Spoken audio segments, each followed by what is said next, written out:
अब भगवान मणि लेके राजा के पास आए। सुनो सत्राजित, सावधान, हमारे ऊपर कलंक लगा रहे थे कि हमने तुम्हारे भाई को मरवा दिया, भाई को मरवा दिया, भाई को मरवा। ये देखो, ये तुम्हारी मणि रही, हमने नहीं मारा, एक सिंह ने मारा है, और उस सिंह को एक जामवंत जी ने मारा, और वह मणि अपनी बेटी को उन्होंने दी थी। ये प्रमाण पत्र हम साथ में ले आए विवाह करके। राजा का दिमाग खराब हो गया। हे भगवान, बताओ तो, भगवान के ऊपर झूठा आरोप लगा दिया। थू थू होने लगी। राजा माफी मांगने लगा, महाराज हमको क्षमा कर दीजिए। गिलानी से भर गए सत्राजित, और गिलानी से मुक्त होने के लिए सत्राजित ने भी भगवान के चरण पकड़े। भगवान बोले क्या हुआ? बोले महाराज अब ये मणि हमारे भी काम की नहीं है। भगवान बोले क्या करें? सरकार, हमारी एक बेटी है जिसका नाम है सत्यभामा। क्या नाम है? क्या नाम है? सत्यभामा। आप एक काम करो, हमारी बेटी के साथ विवाह कर लो। भगवान बोले दो तो पहले ही हो चुके, सरकार तीसरो सही। 1 2 3 4 5 6 7 7 भावनें पड़ी, और भगवान का तीसरा विवाह सत्यभामा जी के साथ में संपन्न हो गया। बोलो द्वारकाधीश भगवान की जय। आहा, और भगवान के विवाह भाई बोले हाँ, भगवान का अगला विवाह है। अहम देवस्य सवितुर्दुहिता पतिमिच्छति विष्णुं वरेण्यं वरदं तपः परमं मास्थिता। आहा, भगवान अर्जुन के साथ एक बार घूमने के लिए निकले, तो घूम ही रहे थे। उसी समय भगवान रथ से जा रहे थे।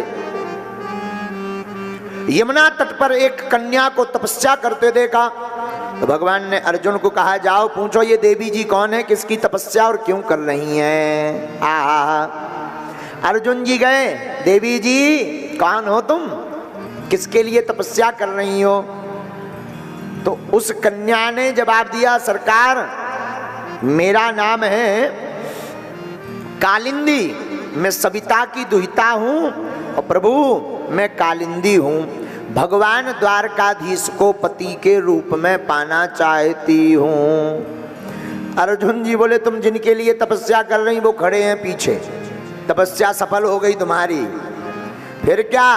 कालिंदी जी भगवान के शरण में आई, और 1 2 3 4 5 6 7 7 भावनें पड़ी, और भगवान का ये चौथा विवाह भी संपन्न हो गया। अब 5वां विवाह सुनो। उज्जैन देश के 2 राजा थे, एक का नाम था बिंद, दूसरे का नाम था अरविंद। उनकी बहन का नाम था मित्रविंदा। क्या नाम था? मित्रविंदा। दोनों भाई राजनीति में लाभ लेने के लिए अपनी बहन का विवाह दुर्योधन से करना चाहते थे, लेकिन मित्रविंदा जी द्वारकाधीश भगवान के नाम की माला जप रही थी। तो जब बरमाला का कार्यक्रम हुआ स्वयंवर चुनने का, तो भाइयों ने कहा सुनो, स्वयंवर में तुम बरमाला दुर्योधन के गले में डालना। लेकिन मित्रविंदा चाहती थी द्वारकाधीश भी स्वयंवर में आवे, तो भगवान भी आए। तो स्वयंवर में जो बरमाला दुर्योधन के गले में डालनी थी वो डाल दी हमारे ठाकुर जी के गले में। और ये भगवान का 1 2 3 4 5 6 7 भावनें पड़ी, और 5वां विवाह भी संपन्न। अब 6वां सुनो। आहा, एक राजा थे कौशल नरेश, उनका नाम था नग्नजित। क्या नाम था? नग्नजित। उनकी एक बेटी थी जिसका नाम था सत्या देवी। सत्या देवी बड़ी रूपवान। राजा ने प्रतिज्ञा ली, जो बलवान पुरुष एक साथ 7 बलिष्ठ बैलों को एक रस्सी में बांध देगा, उस बेटी के उसके साथ हम अपनी बेटी का विवाह करेंगे। आहा, बड़े बड़े योद्धा आए बैल को एक रस्सी में बांधने के लिए, लेकिन काऊ की पेट फट गए, काऊ को मूड़ फूट गए, काऊ को कान फट गए, काऊ को हाथ फट गए, सब घायल हो गए। भगवान को खबर लगी। भगवान बोले ऐसे काम करने में तो हमें बड़ा आनंद आता है। भगवान पहुंच गए, और जैसे ही वहां पहुंचे तो 7 रूप बनाकर भगवान प्रकट भये। एक ही क्षण में 7 बैलों को नाथ दिया। 1 2 3 4 5 6 7 भावनें पड़ गई भगवान का। छठवां विवाह भी संपन्न हो गया। बोलो द्वारकाधीश की। अब सातवां विवाह सुनो। सातवां विवाह हुआ भद्रा के साथ। किसके साथ हुआ? भद्रा के साथ। सुतकीर्ति भगवान की दूर की बुआ लग में, तो सुतकीर्ति जी भगवान ठाकुर जी को बड़ा प्रेम करती थी।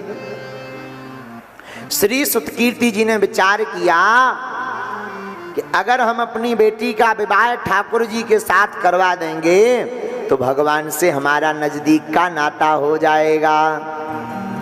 तो भगवान के चरणों में अपनी बेटी को समर्पित कर दिया। सरकार, हम आपसे नाता जोड़ना चाहते हैं, हमारी बेटी को स्वीकार करो। और 1 2 3 4 5 6 7 7 भावनाएं पड़ी। भगवान का सातवां विवाह भी संपन्न हो गया। आठवां विवाह लक्ष्मणा के साथ हुआ। मछली घूमती हुई मछली में निशाना लगाकर नीचे की तरफ देखकर भगवान ने लक्ष्य भेदन किया। तो भगवान का आठवां विवाह लक्ष्मणा जी के साथ में हो गया। बोलो वृंदावन बिहारी की जय। ये तो 8 विवाह भय। 16,100 विवाह भगवान के इकट्ठे भय। भौमासुर नाम का राजा, जो नरकासुर था, पृथ्वी का पुत्र, वो जितने भी राज्य में आक्रमण करने जाता था वहां से सुंदरियों को जो है कैद करके लाता था।